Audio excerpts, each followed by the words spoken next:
கதையின் பெயர் பிடிவாதம் பிடி. இந்த கதை கல்வியின் முக்கியத்துவத்தை உணர்த்துகிறது. கதையின் கதாபாத்திரங்கள்: சாந்தி, காமாட்சி டீச்சர், சாந்தியின் அப்பா, காமாட்சி டீச்சரின் அப்பா. இந்த கதையை எழுதியவர் பெயர் மாணிக்கவேலன். ஒரு ஊரில் சாந்தி என்னும் ஒரு பெண் இருந்தால். அவள் 8ஆம் வகுப்பு படிக்கிறாள். அவளுடைய அப்பா அவள் பள்ளிக்கூடத்துக்கு சென்று சான்றிதழை வாங்கிட்டு போக வந்தார். அப்போது காமாட்சி டீச்சர் சாந்தியை பார்த்து, ஏமா பள்ளிக்கூடத்துக்கு வரல? வீட்ல கஷ்டம் டீச்சர், எங்க அப்பா வேலைக்கு போக சொல்றாரு.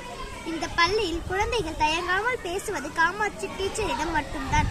நானும் இந்த மாதிரி இருக்கும் போது எங்க அப்பா என்னை மில்லு வேலைக்கு போக சொன்னார். நான் போக மாட்டேன். நான் படிக்கணும் என்று பிடிவாதம் பிடித்தேன். எனக்கு டீச்சர் ஆகணும்னு ஆசை. நான் பரீட்சை எழுதினேன், பாஸ் ஆகிட்டேன். தனியார் பள்ளியில் வேலை பார்த்தேன். அப்படியே டீச்சருக்கு படித்தேன், பாஸ் ஆகிட்டேன். இப்ப நான் ஒரு அரசாங்க பள்ளிக்கூட டீச்சர். நீ படித்தால் எல்லாத்தையும் மாத்தலாம். படி, அதுக்கு நீ பிடிவாதம் பிடி.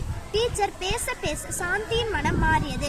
சாந்தி அப்பாவின் கையை பிடித்து, வாங்கப்பா வீட்டுக்கு போகலாம் என்று சொன்னாள். அவருக்கு ஒன்றும் புரியவில்லை. டீச்சர் சொன்னதுதான் சாந்தியின் காதில் ஒலித்துக் கொண்டே இருந்தது. படி, அதுக்கு நீ பிடிவாதம் பிடி. நன்றி. இது என்ன டாஸ்க்? நீங்க என்ன செஞ்சீங்க? நானும் லைப்ரரி படிச்சேன். அதுல எனக்கு புரிஞ்சதை அப்படியே நான் பார்க்காம என்னோட சொந்த நடையில எழுதினேன். கதையை எழுதுனீங்களா? படித்த கதையை எழுதியிருக்கீங்க. Super, great job, good.